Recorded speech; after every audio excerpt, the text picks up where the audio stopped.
السلام علیکم ورحمۃ اللہ. لا حول ولا قوة الا باللہ. حسبنا اللہ ونعم الوکیل. یا حی یا قیوم برحمتک استغیث. لا الہ الا انت سبحانک انی کنت من الظالمین. ربنا آتنا من لدنک رحمة وهيئ لنا من امرنا رشدا. اللهم صل على محمد وعلى آل محمد وأصحاب محمد وأزواج محمد وأمة محمد أجمعين إلى يوم الدين آمين. الحمد لله رب العالمين والصلاة والسلام على سيد الأنبياء والمرسلين وعلى آله وأصحابه أجمعين إلى يوم الدين. الحمد للہ آج 13 اگست 2023 کو سنڈے کے دن ہمارا یہ پبلک سیشن نمبر 107 منعقد ہونے جا رہا ہے. آج محرم الحرام 1445 ہجری کی 25 تاریخ بھی ہے. کل انشاءاللہ تعالی پاکستان کا یوم آزادی، حقیقی یوم آزادی جو ہے 14 اگست 2023 آنے والا ہے. تو اس کے حوالے سے میں ہر دفعہ کوئی نہ کوئی پیغام دیتا ہوں. پچھلے سال بھی جو میں نے پیغام دیا تھا وہ رات کو ہمارے ایک بھائی نے اپلوڈ کیا، وہ لگ رہا تھا اس سال کا پیغام ہے. تو اس کا مطلب ہے کہ کوئی تبدیلی نہیں آئی بلکہ حالات زیادہ ورسٹ ہو گئے ہیں.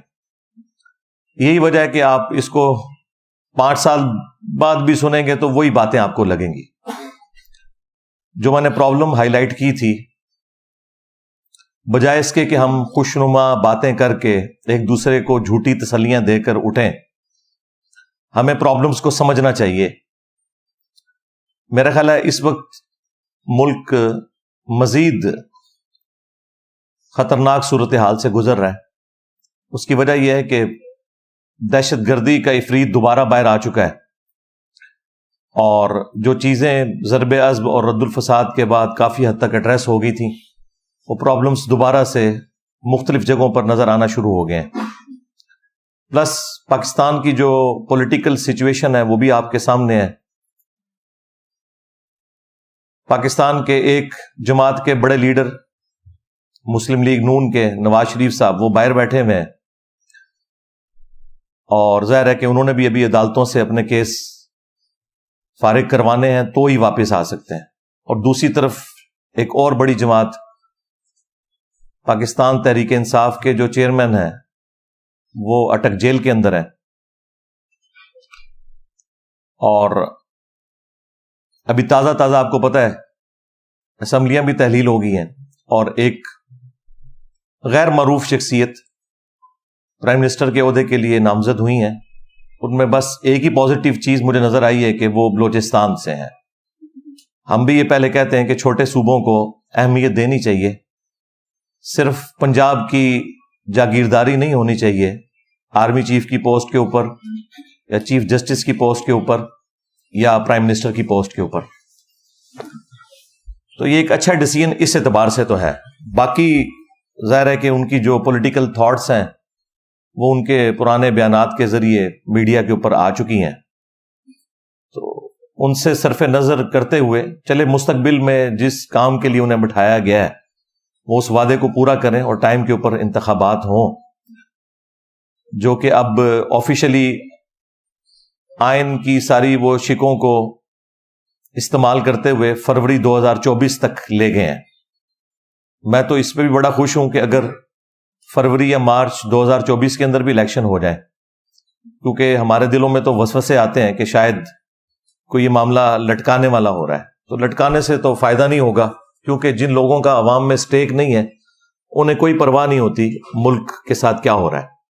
جو پولیٹیکل لیڈرز ہوتے ہیں انہیں کم از کم اتنی شرم و حیا ہوتی ہے کہ ہم نے پبلک میں آ کے لوگوں کا سامنا کرنا ہے.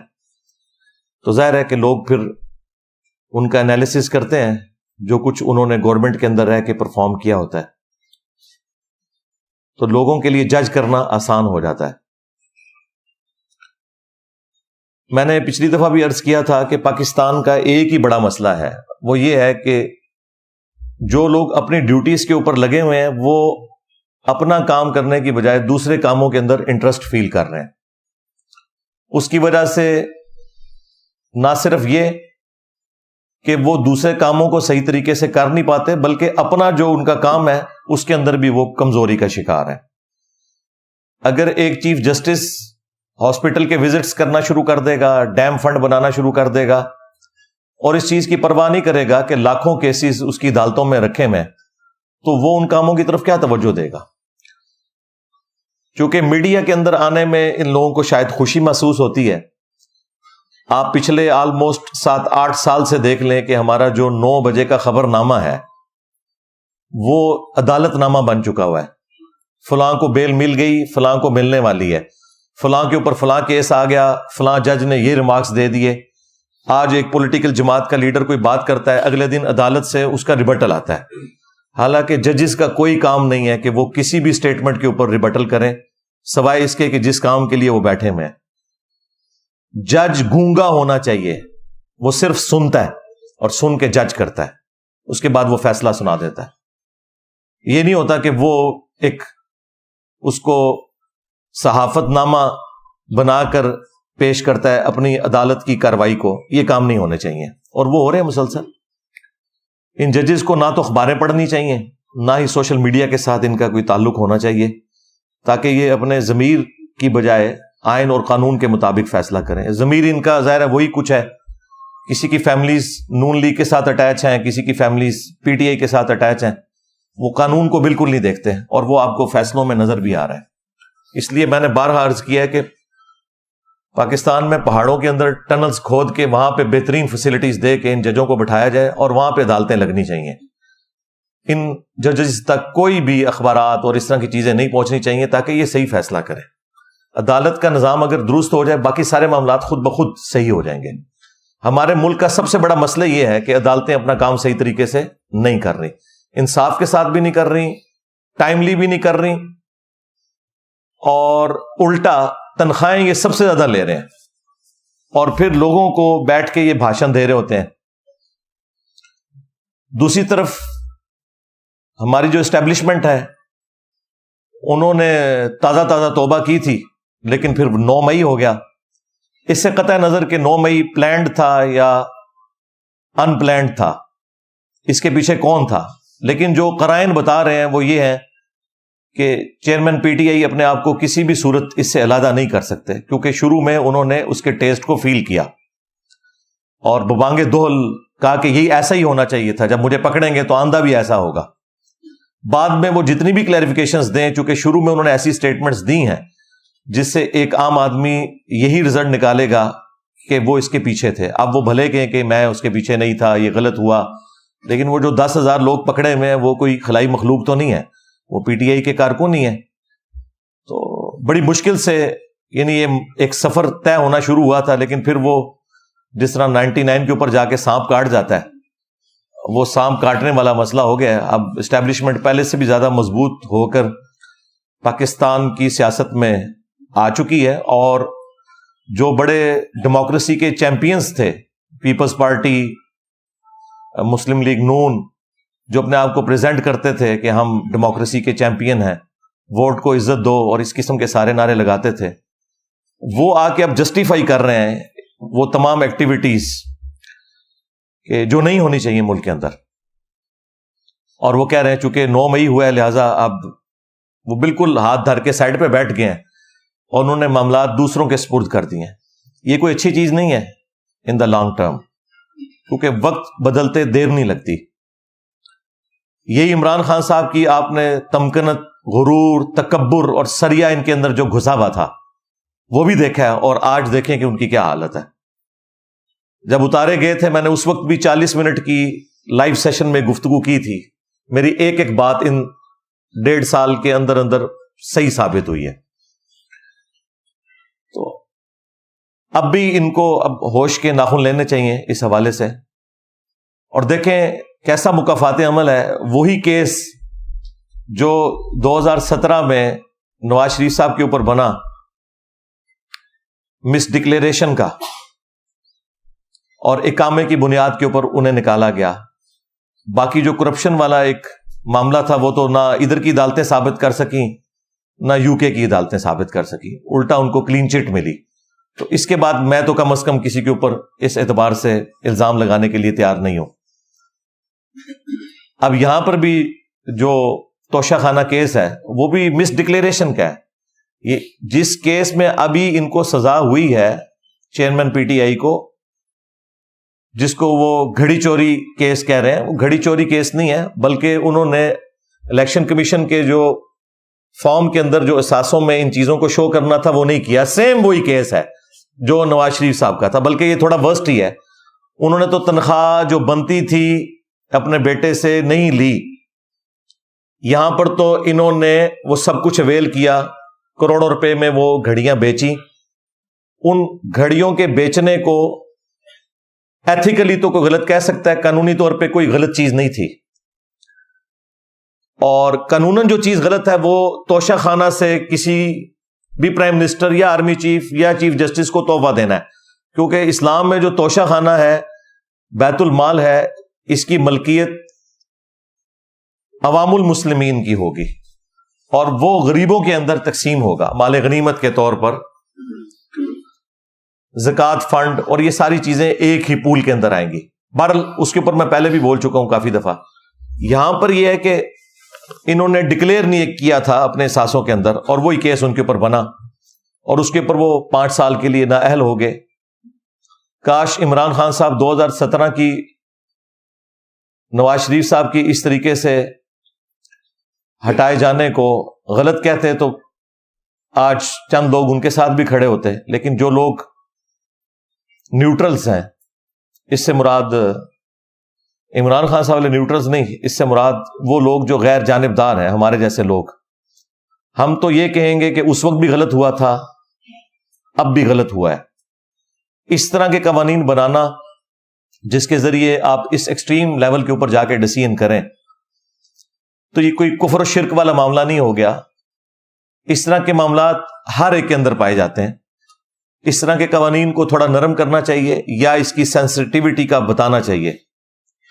خان صاحب نے مکمل طور پہ کوئی چھپایا نہیں تھا. انہوں نے اپنے انکم ٹیکس کے جو گوشوارے جمع کروائے تھے ان میں وہ سب کچھ شو کیا ہوا تھا، آدھا کام انہوں نے کیا تھا. لیکن قانون تو آپ کو پتہ ہے اندھا ہوتا ہے، تو وہ قانون کی گرفت میں وہ آگے کہ جو الیکشن کمیشن کے پاس جمع کروائے تھے اس میں انہوں نے ڈکلیریشن نہیں کی تھی، جو قانوناً ظاہر ہے کہ جرم ہی بنے گا، کیونکہ اسی جرم کے اوپر ایک پرائم منسٹر سپریم کورٹ نے فارغ کیا تھا. تو وہ چیزیں پلٹ کے اسی طریقے سے واپس آ رہی ہیں. اس وقت بھی جو لوگ حکمران ہیں میں ان سے بھی ریکویسٹ کروں گا کہ آپ اس ایکسٹریم پہ آگے نہ جائیں کہ کل کو وقت بدلے اور خدا نخواستہ کوئی ایسے معاملات آئیں اور پھر یہ لوگ آپ سے بدلہ لے رہے ہوں. جب تک یہ لوگ اپوزیشن میں تھے اس وقت ببانگ دول کہتے تھے کہ اگر ہمیں کبھی موقع ملا تو ہم خان صاحب کے ساتھ یہ کچھ نہیں کریں گے. لیکن ایک ایک کر کے وہ ساری کی ساری چیزیں ہوتی بھی آپ کو نظر آ رہی ہیں. عدالتیں بھی کس طرح مینج ہو رہی ہیں وہ بھی آپ کو نظر آ رہا ہے، اور کس طریقے سے معاملات کو بگاڑا جا رہا ہے. اس میں خان صاحب کا بھی قصور ہے، اور ہم ان کو اس وقت بھی سمجھا رہے تھے کہ آپ پولیٹیشنز کے ساتھ بیٹھیں، otherwise at the end of the day انہی پولیٹیشنز نے ہی آپ کو بینیفٹ پہنچانا ہے. جن لوگوں کے ساتھ آپ امیدیں وابستہ کیے ہوئے ہیں انہوں نے آپ کے کوئی کام نہیں آنا، کیونکہ وہ ہر زمانے میں ٹیشو پیپر کی طرح لوگوں کو استعمال کر کے پھینک دیتے ہیں اور ایک سٹیپ آگے بڑھ جاتے ہیں. لیکن انہیں نہیں سمجھ آ رہی تھی اس وقت. جولائی میں الیکشن مل چکے تھے، بس صرف خان صاحب کو جو لوگ پھونک چڑھانے والے تھے ان میں سے ایک تحفہ ہمارے جیلم شہر کا بھی تھا جو سب سے پہلے چھوڑ گیا، اور وہ اس طرح کی روڈ لینگویج یوز کرتا تھا جلسوں میں، اور ہم اس وقت بھی کہہ رہے تھے کہ یہ آپ کو مروائے گا، یہ ریڈ لائن کو کراس کر رہا ہے. اس طریقے سے گفتگو کوئی بھی پسند نہیں کرتا، سیدھی سی بات ہے. تو وہ دیکھیں وہ سب سے پہلے ہٹا ہے، اور جس نے ساری کی ساری یہ پھونک چڑھائی تھی کہ جی دیکھی جائے گی، یہ ہو جائے گا وہ ہو جائے گا، لیکن وہ آپ کے سامنے ہے. کچھ بھی نہیں ہوتا میرے بھائی. جب برا وقت آتا ہے نا تو وہ کہتے ہیں سایہ بھی ساتھ چھوڑ جاتا ہے. ہاں آپ اچھی کاز کے لیے اپنے اصولوں پہ کمپرومائز نہ کرتے ہوئے اچھے طریقے سے چلیں، پھر اللہ تعالیٰ کی طرف سے کوئی تقدیر غالب آ جائے، جس طرح حسین ابن علی کے ساتھ ہوا رضی اللہ تعالیٰ عنہ علیہ السلام. تو اس پہ تو پھر صبر آ جاتا ہے. لیکن جب آپ غلط معاملات کو غلط طریقے سے لوگوں کے سامنے پریزنٹ کرتے ہوئے چلیں, پھر ظاہر ہے کہ آپ کے ساتھ کوئی اس طرح کی ہمدردی والا لیول پہ جا کے ہم ہمدردی نہیں کر سکتے, سوائے اس کے کہ ہم آپ کے مخالفین کو یہ سمجھائیں کہ جو کچھ آپ کے ساتھ ہوا تھا وہ کچھ آپ اپنے مخالفین کے ساتھ نہ کریں. توشہ خانہ کے حوالے سے میں نے پہلے بھی عرض کیا تھا کہ بخاری اور مسلم دونوں میں حدیث ہے, نبی صلی اللہ علیہ وآلہ وسلم نے عاملین زکوٰۃ کو, جو زکوٰۃ کے کلیکٹرز ہوتے ہیں, ان کو بھیجا وہ جا کے زکوٰۃ کلیکٹ کریں نبی صلی اللہ علیہ وآلہ وسلم کے بہاف کے اوپر. اور جب وہ واپس آتے تھے تو وہ کچھ مال بیت المال میں جمع کرواتے تھے اور کچھ اپنے پاس رکھتے تھے, بھیڑ بکریاں جو انہیں گفٹ ملی ہوئی ہوتی تھی, اور نبی علیہ السلام سے آ کے عرض کرتے تھے کہ یا رسول اللہ یہ تو وہ ہے جو زکوٰۃ کی مد میں لوگوں نے جمع کروایا, اور یہ وہ گفٹس ہیں جو ہمیں لوگوں نے دیے. تو نبی صلی اللہ علیہ وآلہ وسلم نے فرمایا کہ تم لوگ اپنے گھروں میں جا کے اپنے ماں باپ کے پاس بیٹھو, میں دیکھتا ہوں کہ تمہیں یہ گفٹ کون دیتا ہے, یہ گفٹ تمہیں اس پوسٹ کی وجہ سے ملے, لہٰذا یہ بھی مسلمانوں کی امانت ہے, بیت المال میں جمع ہوگی. تو نبی صلی اللہ علیہ وآلہ وسلم ان گفٹس کو بھی بیت المال میں جمع کیا کرتے تھے. تو یہ پاکستان میں جو یہ قانون ہے توشہ خانہ کا کہ آپ پہلے تھا 20% دے کے, پھر بنا 50% دے کے اس کی مالیت, اور اس کو آپ ریٹین کر سکتے ہیں لیکن بیچ نہیں سکتے, نہ تو ریٹین کر سکتے ہیں نہ بیچ سکتے ہیں, یہ آپ کی ملکیت ہی نہیں ہے, کیونکہ پرائم منسٹر آف پاکستان ایک پوسٹ ہے, اس پوسٹ کو ملا ہے یہ گفٹ, نہ کہ یہ نواز شریف صاحب کو ملا ہے یا عمران خان صاحب کو ملا ہے, اس پوسٹ کی وجہ سے ملا ہے, ورنہ تو باقی لوگوں کو بھی مل رہے ہوں گفٹ. اس لیے یہ تو قانون ہی ویسے ہی چینج ہونا چاہیے. اب اس طرح کے معاملات کے بعد تو اس کے اوپر نظر ثانی کرنی چاہیے. دوسری بات میں سمجھتا ہوں ہمیں اب مان لینا چاہیے کہ ہم ایز اے نیشن انکمپیٹنٹ ہیں. جب تک ہم یہ چیز نہیں مانیں گے اس وقت تک ہم لرن نہیں کر سکتے.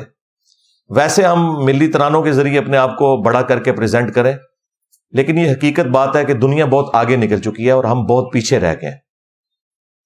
ایون آپ گیمز میں بھی دیکھ لیں, جن گیمز کے اندر ہمیں بڑا ایک فخر تھا کہ نیچرل ٹیلنٹ اویلیبل ہے ہاکی کی گیم کے اندر, وہ بھی آپ دیکھ لیں کہ ہمارا کیا حشر ہو گیا ہے, کیونکہ دنیا نے اس کو سائنٹیفک انداز میں لے کے چلنا شروع کیا اور ہم وہی پرانے اپنے معاملات کو اس طریقے سے لے کے چل رہے تھے تو پیچھے رہ گئے. تو انکمپیٹنسی بھی ہے, پراپر بندہ جو پراپر جاب کے اوپر ہونا چاہیے وہ نہیں ہے.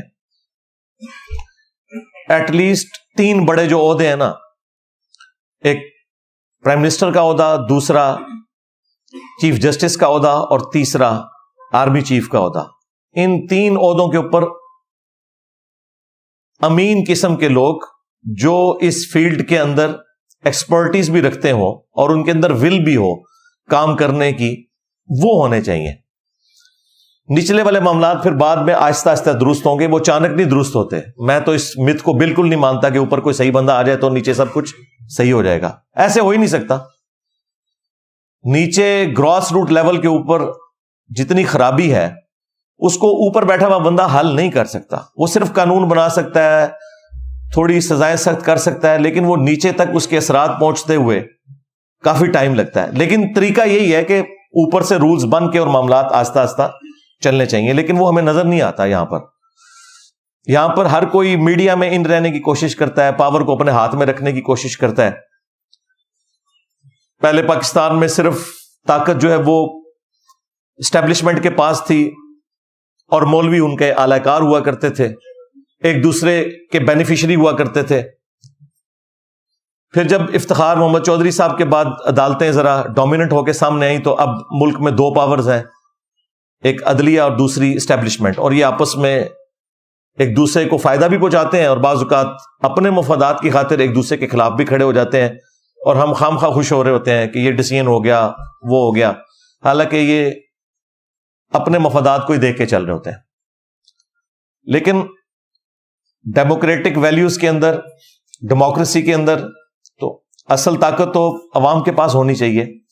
لیکن میں ڈیموکریسی وہ بات کر رہا ہوں جو اسلامک ڈیموکریسی ہے قرآن و سنت کے دائرے کے اندر, وہ کفر والی ڈیموکریسی کی بات نہیں کر رہا. یہ میں وہ بات کر رہا ہوں جو امرہم شورا بینہم قرآن میں ہے, مسلمانوں کے آپس کے معاملات مشورے سے طے ہوں گے، حلال کے دائرے کے اندر حرام کے معاملے میں نہ تو کوئی ووٹنگ ہوگی، نہ کسی کا ڈیسیژن ہوگا، وہ قرآن و سنت کو فائنل اتھارٹی مانا جائے گا.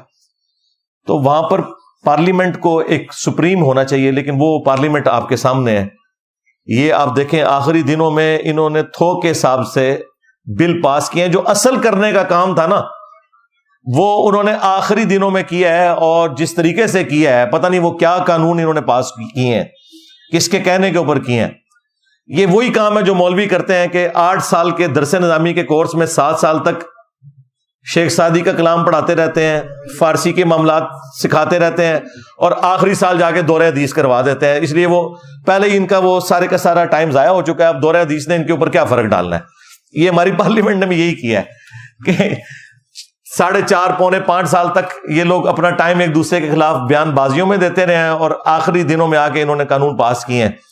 اب کوئی پتہ نہیں، نہ ان قوانین کے اوپر کوئی بحث ہوئی ہے، اب اس کا رزلٹ کیا نکلنا ہے، اور بعد میں وہ قوانین کس کے لیے استعمال ہونے ہیں، ایک دوسری جماعتوں کو نیچا کرنے کے لیے، پولیٹیکل لیڈرز کو اندر ڈالنے کے لیے. تو اللہ ہی بہتری کرے. بہرحال اس وقت میں سمجھتا ہوں سب سے بڑی ذمہ داری ہمارے آرمی چیف کے اوپر ہے، اور یہ میں کوئی خوشی سے نہیں کہہ رہا، ایسا ہونا تو نہیں چاہیے. پرائم منسٹر کا کام ہے کہ وہ اس طرح کے ڈیسیژن کرے، لیکن چونکہ اب ایک گراؤنڈ ریئلٹی تو ہے، اس کو انکار تو نہیں کیا جا سکتا کہ پریکٹیکلی سب سے پاورفل پرسنالٹی آرمی چیف ہی پاکستان کے اندر ہوتا ہے، اور اب تو بہت زیادہ پاورفل ہو گئے 9 مئی کے بعد. تو ان کے اوپر اب ذمہ داری بھی ہے کہ اگر وہ پاکستان کو صحیح آگے لے کے چلنا چاہتے ہیں تو جس کی ڈیوٹی ہے وہ اس کو کرنے دیں، نہ عدالتوں میں کوئی انٹروین کریں، نہ پالیٹکس کے اندر. اور اگر انہیں یہ خدشہ ہے کہ اس سے کوئی فوج کی ساکھ کو نقصان ہو جائے گا تو ٹھیک ہے یار، مل بیٹھ کے اب کوئی معاملہ حل کر لیں. سارے بڑے بیٹھے ہیں، پولیٹیکل لیڈرز بیٹھے، سارے بڑے، چیف جسٹس کو بٹھا لیں اور آرمی چیف بیٹھ جائیں اور کوئی معاملے کو طے کریں کہ اب آگے ہم نے چلنا کیسے ہے.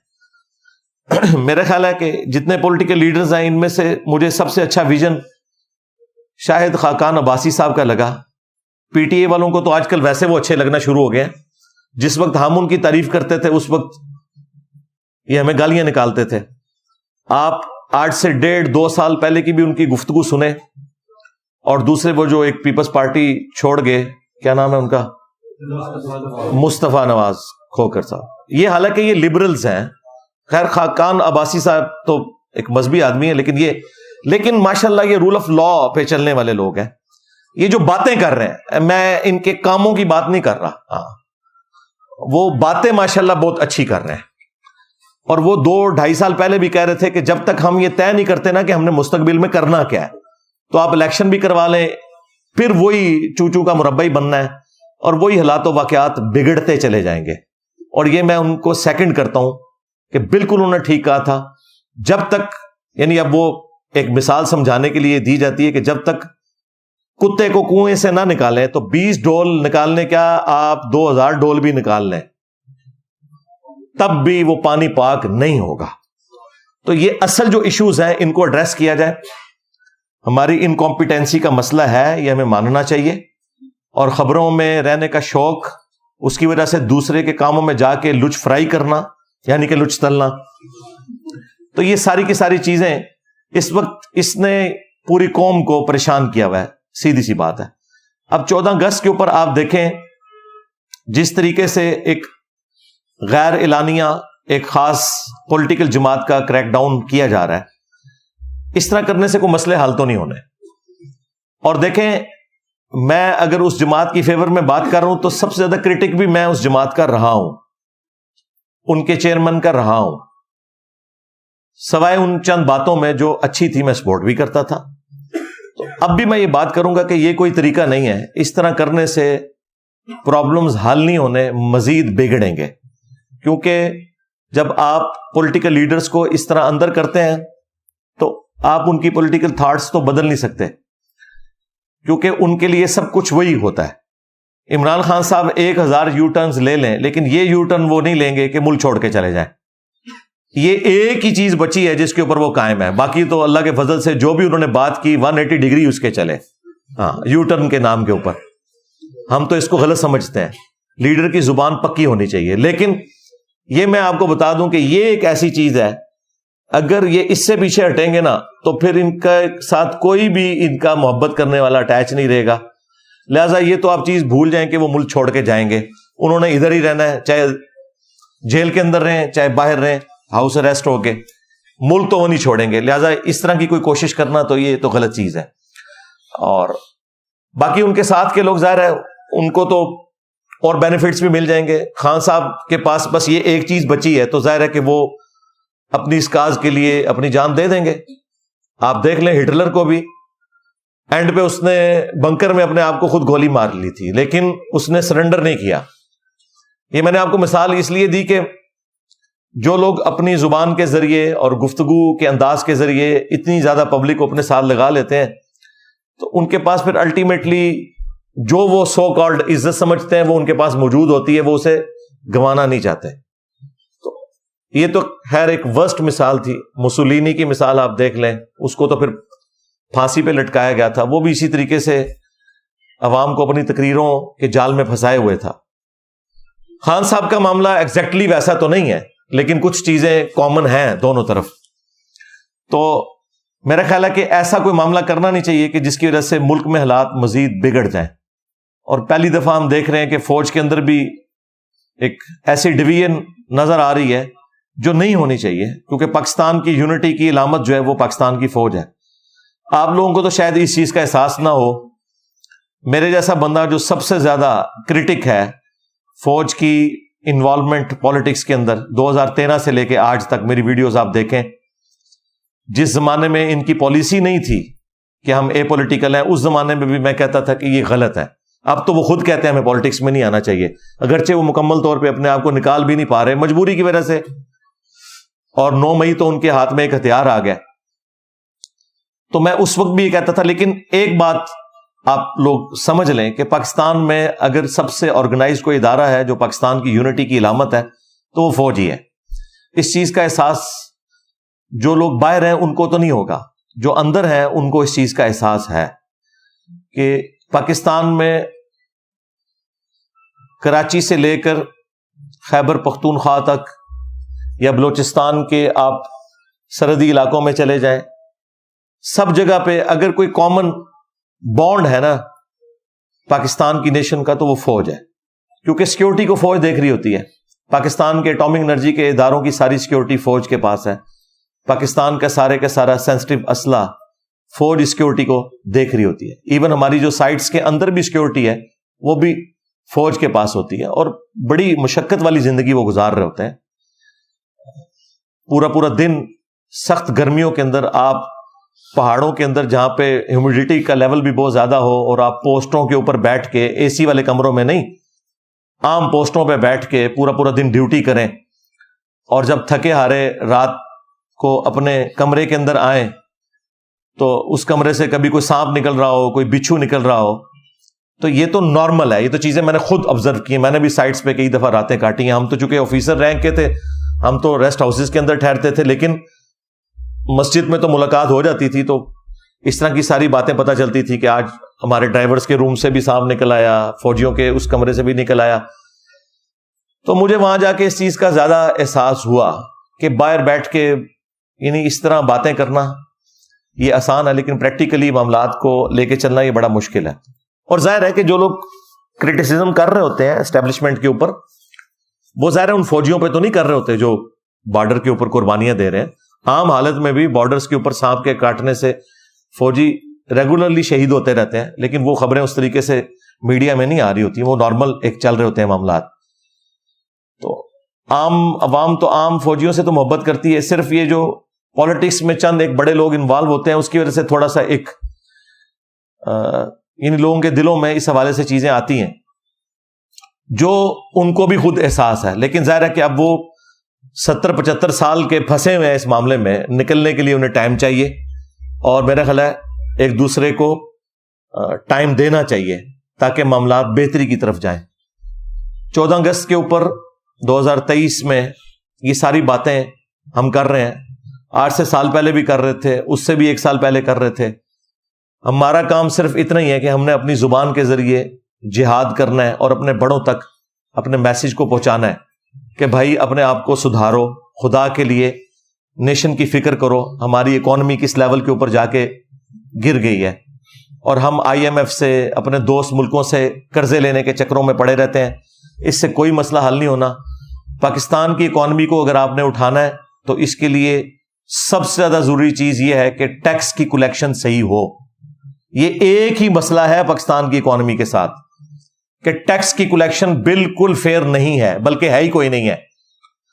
آپ جن ڈاکٹرز کے پاس علاج کروانے کے لیے جا رہے ہیں اور وہ 1500, 2000, 3000 فیس لیتے ہیں, اور آپ کو پرچیوں کے اوپر وہ نمبر بنا کے دے رہے ہوتے ہیں. اگر آپ وہ کیلکولیٹ کریں تو میں آپ کو جیلم شہر, چھوٹا سا شہر ہے, اس کے اندر درجنوں ڈاکٹرز ایسے بتا سکتا ہوں جو لاکھوں کی نہیں ملینز کی دیہڑیاں لگا کے اٹھتے ہیں, لیکن ٹیکس ان کا کوئی نہیں ہے.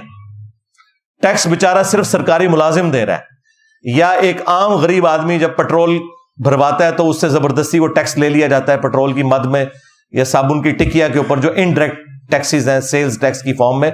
باقی جو یہ بڑے لوگ ہیں جن سے ٹیکس کلیکٹ ہونے چاہیے, وہ تو آپ نے شبر زیدی کا انٹرویو شاہ زیب خان زادہ کے ساتھ سن لیا.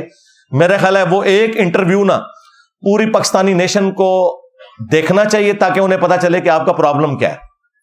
کہ سارے پولیٹیشنز ایک ہیں ٹیکس چوری کرنے کے معاملے میں, خواہ وہ PTI سے تعلق رکھتے ہیں, خواہ وہ مسلم لیگ سے تعلق رکھتے ہیں, خواہ پیپلز پارٹی سے, گورنمنٹ کسی کی بھی ہو. جب بھی ٹیکس لگنے شروع ہوتے ہیں تو یہ سارے اکٹھے ہو کے پہنچ جاتے ہیں. اور وہ شبر زیدی صاحب تو خود چیئرمین PTI کے بڑے چاہنے والے بھی ہیں, اسٹیبلشمنٹ کے بھی بندے ہیں, ان کے بھی چاہنے والے ہیں.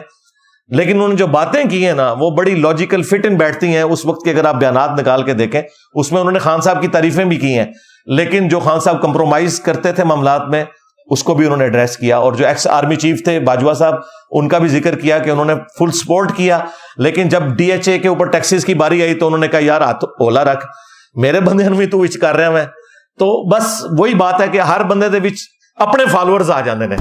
ہاں, یہ فالوورز بہت خطرناک ہوتے ہیں, بلکہ خطرے ناک ہوتے ہیں. تو پاکستان کا سب سے بڑا مسئلہ ٹیکس کلیکشن ہے. یہ ٹیکس کلیکشن نہیں ہوگی, آپ جتنے مرضی قرضے لے لیں, جو مرضی کر لیں, آپ کی اکانومی نہیں اٹھنی. کیونکہ یہاں پہ لوگ کمائی کر رہے ہیں لیکن ملک کو دے کچھ نہیں رہے, اور پھر کہتے ہیں جی ملک نے ہمیں کیا دیا ہے. مجھے 3-4 دن پہلے ہمارے ایک ٹیم ممبرز میں سے بھائی تھے, تو میں نے یہ وہ جھنڈا لگایا ہوا پاکستان کا, تو مجھے کہتے ہیں میں نے بھی خریدا ہوا لیکن میں نے سائڈ پہ رکھ دیا ہے, اس ملک نے ہمیں دیا ہی کیا ہے. میں نے کہا یار یہ ملک کو پوچھنا چاہیے کہ تم نے ہمیں کیا دیا ہے. ملک نے تو وہ کچھ آپ کو دیا ہے کہ جو آپ سوچ نہیں سکتے. یعنی میں آج اس ایک بڑے منصب کے اوپر اللہ تعالیٰ نے مجھے پہنچایا ہے. صدیوں میں بہت کم لوگ ہیں جن کو اس لیول کا عروج ملتا ہے. تو ظاہر ہے سب کچھ میں نے ادھر سے ہی حاصل کیا ہے, ادھر ہی میری تعلیم ہوئی ہے, ادھر سے ہی میں نے سب کچھ سیکھا ہے, سب کچھ لرن کیا ہے. میں باہر کے کسی ملک سے تو پڑھ کے نہیں آیا, میری جتنی ایجوکیشن ہے وہ ملک کے اندر ہے. تو ہم نے دیکھنا ہے کہ ہم نے ملک کو کیا دیا ہے. کیا ہم ٹیکس دے رہے ہیں پورا؟ تو بالکل نہیں, سوائے وہ فورن کمپنیاں جو یہاں کے کاروبار کر رہی ہیں, اور وہ بھی صرف گوروں کے سسٹم کی وجہ سے اس کو فالو کرتے ہوئے وہ ٹیکس دے رہی ہیں. باقی یہاں کی لوکل کمپنیاں یا لوکل جو برانڈز ہیں وہ کیا آپ کو ٹیکس دے رہے ہیں.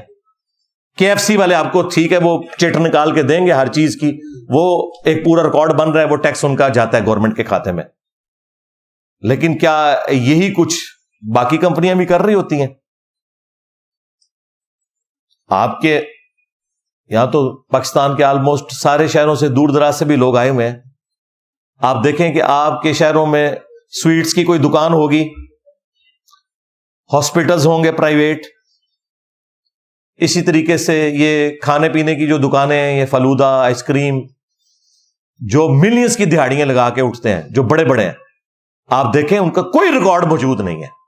آپ پیسے دیتے ہیں اور چیز لے لیتے ہیں, کوئی آپ کو بل نہیں پکڑاتے, یا کوئی دے گا بھی تو بل نہیں ہوتا, ایک پرچی کے اوپر لکھ دیتے ہیں یہ ٹوکن نمبر, اور وہ ٹوکن نمبر بھی ایسا نہیں ہے کہ اس کا کوئی ریکارڈ ہے پیچھے. نہیں, وہ جب وہ ریکارڈ ہی نہیں ہے تو وہ کہاں سے ٹیکس دیں گے میرے بھائی؟ کھا رہے اسی ملک سے ہیں, اور پھر کہتے ہیں کہ ملک نے دیا کیا ہے. ملک نے یہ دیا ہے کہ آپ آزادی کے ساتھ یہاں کاروبار کر رہے ہیں.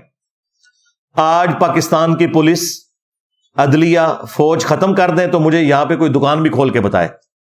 یہ آپ جو آزادی سے دکان کھول کے صبح کے وقت سے لے کے شام تک پاکستانیوں سے پیسے لوٹتے ہیں کاروبار کی شکل میں اور ٹیکس نہیں ادا کرتے، اور آپ کہتے ہیں ملک نے کیا دیا ہے؟ ملک نے یہ دیا کہ آپ آزادی سے کر رہے ہیں، ادروائز ہر دکاندار کو اپنے 10 باڈی گارڈ رکھنے پڑے، ان کے پیسے دینے پڑے. پھر ملک نے یہ دیا ہے کہ آپ گھر سے جس سڑک پہ ڈرائیو کر کے اپنی شاپ پہ آتے ہیں، یہ سڑک بھی ملک نے آپ کو دی ہوئی ہے. تو یہ سارے کے سارے معاملات ٹیکسز کے ذریعے چلتے ہیں نا. پولیس کا نظام، عدلیہ کا نظام، سرکاری جتنے بھی ملازمین ہیں، ان کی تنخواہیں کس نے دینی ہے؟ ٹیکسز کے ذریعے ہوں گی، کیونکہ ہم فیسلٹیز اویل کر رہے ہیں نا، تو اس کے اگینسٹ ہم نے ٹیکس تو دینا ہے. آج بھی یہ جو وابڈا آپ کو بجلی دے رہا ہے، یعنی ان کو آلموسٹ 40-50 روپے کا ایک یونٹ پڑ رہا ہے. ظاہر ہے کہ وہ تیل سے بجلی بنا رہے ہیں، لیکن آپ کو وہ دے رہے ہوتے ہیں 20 روپے، 22 روپے، 25 روپے، اور ہم کہتے ہیں جی ریٹ چڑھ گیا. ریٹ ابھی بھی جو چڑھ رہا ہے نا، ابھی بھی ہر یونٹ میں 15 سے 20 روپے گورنمنٹ ڈالتی ہے، تب جا کے آپ کو 25 روپے کا وہ یونٹ پڑتا ہے. ظاہر ہے ہمارے ساتھ ایک مسئلہ ہے، غریب ملک ہے، ہم نے جس ٹائم کے اوپر کوئی کام کرنے تھے وہ نہیں کیے ہوئے، ڈیمز ہم نے نہیں بنائے ہوئے. ہماری ریلوے کا حال بھی آپ کے سامنے ہے، لوگوں نے اپنے ذاتی سروسز کی خاطر ریلوے کا بیڑا غرق کر دیا. ورنہ اتنے بڑے لیول کی جو تجارت ہے وہ تو ریلوے کے ذریعے ہونی چاہیے، جو آج پرائیویٹ ہو رہی ہے. تو کوئی ایک مسئلہ تو ہمارے ساتھ نہیں جڑا ہوا. تو سب سے بڑا ایشو یہ ہے کہ یہ لوگ ٹیکس نہیں دیتے. جب تک ٹیکس جمع نہیں ہوگا اس ملک کا کچھ نہیں بننا. یہ میری بات آپ نے یاد رکھنی ہے. پاکستان کا صرف ایک علاج ہے کہ ٹیکس ہو. باہر کے ملکوں کی آپ مثالیں دیتے ہیں، 100 روپے کماتے ہیں تو 40 روپے ٹیکس دیتے ہیں. 100 روپے میں 40 روپے، اور یہاں پہ لوگ 1 روپیہ بھی ٹیکس نہیں دیتے. وہ آٹے میں نمک بھی نہیں جو وہ دے رہے ہیں. جو ان کی ایک دن کی کمائی ہے نا، یہ بھی یہ نہیں دیتے ٹیکس کی مد میں، اور 365 دن یہ کماتے ہیں. اور سارے آپ اداروں میں بھی دیکھ لیں، اسی طریقے سے یہ سارے معاملات پھر ٹریگر کرتے چلے جاتے ہیں. جب تک ہم ٹیکس کلیکشن اپنی بہتر نہیں کرتے اس وقت تک کچھ نہیں بننا. دوسرا، پڑھے لکھے لوگوں کے لیے تو میرا یہی مشورہ ہے کہ میرے بھائی اب اس ملک میں آپ کے لیے کچھ نہیں ہے سوائے اس کے کہ آپ انزائٹی کا شکار ہوں گے. تو بہتر یہ ہے کہ آپ میں سے جس کا بھی کوئی ایسا معاملہ سیدھا ہوتا ہے دوسرے ملکوں میں نکلیں، وہاں جابز کریں، اور یہ کوئی ایب والی بات نہیں، اور ریمیٹنس پاکستان کو بھیجیں. آپ بھی پاکستان کی ترقی میں حصہ ڈال رہے ہوں گے. آج بھی آپ دیکھیں، کل بھی رات کو میں اسٹیٹ بینک کے فگرز دیکھ رہا تھا، $6 ارب روشن ڈیجیٹل اکاؤنٹ کے اندر آئے ہیں، جو ایک ریکارڈ اماؤنٹ تھی. لوگوں نے، ظاہر ہے وہ اس لیے آ رہے ہیں کہ بھی اتنا سود پاکستان کو دینا پڑ رہا ہے پیسے اکٹھے کرنے کے لیے، جو باہر کے ملکوں میں بینکوں کا اتنا سود نہیں ہے. 2%، 3% سے زیادہ بینک سود نہیں دیتے ہیں. آپ کے بینک جو ہے وہ 20%، 22-25% سود دے رہے ہیں. تو ظاہر ہے لوگوں نے پیسے جمع کروانے ہیں. ہم بڑے خوش ہو رہے ہیں کہ $6 ارب آ گئے، تو یہ جو $6 ارب آئے اس کے اگینسٹ پاکستان کو کیا کچھ پے کرنا پڑ رہا ہے؟ At the end of the day نقصان ہی اٹھا رہے ہیں. تو اس لیے جو لوگ پڑھے لکھے لوگ ہیں دوسرے ملکوں میں جائیں، وہاں جا کے جابز کریں، اپنے ملک کے اندر ریمیٹنس بھیجیں. اور یہاں پہ جو لوگ جن کو اللہ تعالیٰ نے اسودہ حال کیا ہے، ان کو چاہیے کہ جو فیسلٹیز وہ خود اپنے ذات کے اندر مینج کر سکتے ہیں. مثلا فیکٹری آنرز کا کوئی کام نہیں ہے کہ وہ وابڈا سے سستی بجلی لیں. ان کو چاہیے اپنے سولر پلانٹس لگائیں اور بجلی اپنی خود پروڈیوس کریں. پاکستان خوش نصیب ملکوں میں سے ہے جہاں 330 دن سورج نکلتا ہے. اس لیے میں نے سولر کے اوپر اتنی تفصیلی ویڈیو ریکارڈ کروائی تھی. اس میں نے DHA، barrier town, city housing اور باقی اسکیمز کو میں نے یہ کہا تھا کہ آپ لوگوں کے پاس وہ لوگ آ کے رہ رہے ہیں جن کے پلاٹس ہی کروڑوں میں ہیں. اگر وہ 20-25 لاکھ روپیہ، 30 لاکھ روپیہ لگا دیتے ہیں سولر سسٹم کے اوپر 8 kVA کا یا 10 kVA کا، تو نہ صرف ان کے لیے فائدہ مند ہے بلکہ غریب لوگوں کو بجلی سستی ملے گی، کیونکہ وہ یونٹس جو انہوں نے استعمال کرنے تھے اب وہ غریب لوگوں تک پہنچیں گے. پاکستان کے پاس بجلی کی کیپیسٹی ہے 2050 تک کی. آپ کو پتہ ہے لوڈ شیڈنگ اس لیے ہو رہی ہے کہ ہمارے پاس تیل نہیں ہے جس کے ذریعے ہم بجلی پروڈیوس کر سکیں. ہمارا مسئلہ سستی بجلی ہے. ہمارے پاس پلانٹس موجود ہیں. آج آپ تیل مفت کہیں سے لیں تو بجلی سرپلس ہے. اتنے پلانٹس ہم لگا چکے ہیں لیکن اس کو چلانے کے لیے ہمارے پاس تیل نہیں ہے. یہ اصل مسئلہ ہے ہمارا. تو وہ تو کبھی بھی حل نہیں ہونا. اس لیے ابھی یہ جو پرائم منسٹر نے 1 لاکھ ٹیوب ویلز سولر کے اوپر شفٹ کرنے کا اعلان کیا ہے. اللہ کرے سب کو مل جائیں, یہ بہت اچھا ڈیسیژن ہے. 25 سال کے لیے کم از کم 1 لاکھ ٹیوب ویل جو ہے وہ بجلی تو یوز نہیں کریں گے. انڈیا آپ کے پڑوسی ملک میں ایک صرف سولر انہوں نے پلانٹ لگایا ہے بہت بڑی زمین کے ایریا کے اوپر, جس کی کیپیسٹی 22,000 میگا واٹ ہے. یعنی پاکستان پورا جتنا بجلی استعمال کرتا ہے نا, وہ ایک سولر کے ان کے سسٹم سے اچیو ہو رہی ہے. ہاں تو دیکھیں ادھر بھی تو یہ سارے معاملات ہو رہے ہیں. وہاں پہ بھی کرپشن ہے, وہاں پہ بھی پولیٹیکل لیڈرز کھاتے ہیں, لیکن ملک کے اوپر لگاتے بھی ہیں. لیکن کم از کم وہاں پر لوگ اپنا اپنا کام کافی حد تک کر رہے ہیں. فوج پالیٹکس میں اتنی دخل نہیں دیتی, عدلیہ بھی اپنا کام کرتی ہے. ٹھیک ہے کمزوریاں وہاں پہ بھی ہیں, لیکن یہاں پہ تو بہت بڑے لیول کی کمزوریاں. تو یہ 14 اگست کا میرا پیغام تھا اپنے بڑوں کے لیے بھی, چھوٹوں کے لیے بھی, عوام الناس کے لیے بھی, کہ اپنے اوپر نظر ڈالیں. اور یہ جو میڈیا کے اندر ایک دوسرے کو ڈی فیم کرنے کے لیے سوشل میڈیا کے اوپر اس طرح کی پوسٹیں لگانا, گالی گلوچ کرنا, اداروں کے خلاف کرنا یا پولیٹیکل لیڈرز کے خلاف کرنا, یہ بالکل غلط ہے. سب ہمارے ہیں, ٹھیک ہے ڈیویٹ ہو گئے, ہم ان کی اصلاح کی کوشش کریں گے, ان کے لیے دعا کریں گے. اور آخر میں پوری پاکستانی نیشن کو بالخصوص اور باقی امت کو بالعموم 14 اگست 2023 کی مبارک دوں گا, اور سب سے ریکویسٹ کروں گا کہ اللہ کے حضور دعا کریں کہ اللہ تعالیٰ پاکستان کے لیے آسانیاں فرمائے. بلکہ میرا خیال ہے اس موقع پہ ہمیں دعا بھی کرنی چاہیے. اللہم انی اسألک بانک انت اللہ لا الہ الا انت الاحد الصمد الذی لم یلد ولم یولد ولم یکن لہ کفوا احد والہکم الہ واحد لا الہ الا هو الرحمن الرحیم الف لام میم اللہ لا الہ الا هو الحی القیوم اللہم صلی علی محمد وعلی آل محمد اللہم ربنا آتنا فی الدنیا حسنہ وفی الآخرة حسنة وقنا عذاب النار ربنا آتنا من لدنک رحمہ وہیئ لنا من امرنا رشدا اللہم احسن عاقبتنا فی الامور کلہا واجرنا من خزی الدنیا وعذاب الآخرہ. اے اللہ ہمارے ماں باپ کی, ہمارے بیوی بچوں کی, پوری امت کی تمام دینی دنیاوی جسمانی روحانی ظاہری باطنی پریشانیاں تکلیف مصیبتیں دکھ بیماریاں دشواریاں دور فرما. اے اللہ ہمارے ملک پاکستان کی خیر فرما, اندرونی اور بیرونی خطرات سے محفوظ فرما, پورے عالم اسلام کی خیر فرما, خصوص بالخصوص چائنا میں, انڈیا میں, کشمیر میں, فلسطین میں, یمن میں, عراق میں, شام میں, افغانستان میں, پاکستان میں, جہاں کہیں بھی مسلمان قسم پرسی کی زندگی گزار رہے ہیں, غیب سے ان کی عزت آبرو جان و مال کی حفاظت فرما. اے اللہ ہمارے ملک پاکستان کو دن دگنی رات چوگنی ترقی عطا فرما. اے اللہ یہ مشکلات جو مسلسل سٹارٹ سے ہی ہمارے ساتھ اٹیچ ہیں, اے اللہ ان مشکلات کا خاتمہ فرما. اے اللہ اصلاح کی کوئی راہ نکال دے, ہمارے آنے والی نسلوں کا مستقبل اس ملک کے اندر بہتر ہو جائے. اے اللہ حاضرین کے دلوں میں نیک اور جائز جو دعائیں ہیں قبول فرما. اے اللہ حاضرین کے جو چھوٹے بڑے رشتہ دار فوت ہو چکے ان کی مغفرت فرما, جو بیمار ہیں انہیں شفاء کلی عطا فرما.